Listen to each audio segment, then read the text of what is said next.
Avinash sir ಬೈದ್ ಹೊರಗಡೆ ಆಗ್ತಾ ಇದ್ರು ಸಕೋಲ್ಪಟ್ಟಿ ಹಿಡ್ದು. ಇವನು ಬಂದ ಮೇಲೆ ಅವರು ಸ್ಥಿತಪ್ರಜ್ಞರು. ಇವನು ಬಂದ ಮೇಲೆ ಈ ಮನೇಲಿ ಏನೋ ಸಮಸ್ಯೆ ಇದೆ ಅಂತ ಹೇಳುವಂತ ಹೊರಗಡೆ ಹಾಕಿದ್ರೆ ಕಷ್ಟ. ಇಲ್ಲ, ಅವಿನಾಶ್ ಅವರು ಸ್ಥಿತಪ್ರಜ್ಞರು. ನನ್ನ ಜೊತೆ ಹೇಗೆ ಅವರು ಸ್ಥಿತಪ್ರಜ್ಞ ಸ್ಥಿತಿಗೆ ತಲುಪಿಬಿಟ್ಟಿದ್ದಾರೆ. ಅವ್ರಿಗೆ ಯಾವುದು ಏನು ಅಫೆಕ್ಟೇ ಆಗಲ್ಲ.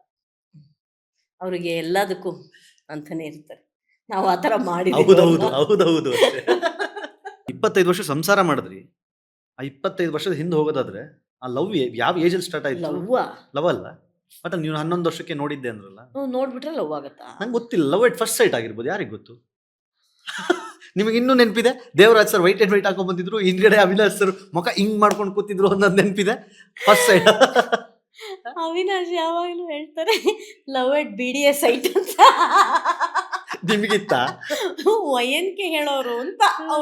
ಅವ್ರ ಅಣ್ಣ YNK ಅಂತ ಬಹಳ ದೊಡ್ಡ ಅವರು ಪತ್ರಕರ್ತರಾಗಿದ್ದವರು, ಕನ್ನಡಪ್ರಭದ ಎಡಿಟರ್ ಆಗಿದ್ದವರು. ಲವ್ ಎಟ್ BDS ಸೈಟ್ ಅನ್ನೋರಂತೆ. ಹಾಗೆ first site, second site, third site, 100 site ಯಾವ ಸೈಟು ಇಲ್ಲ ರೀ.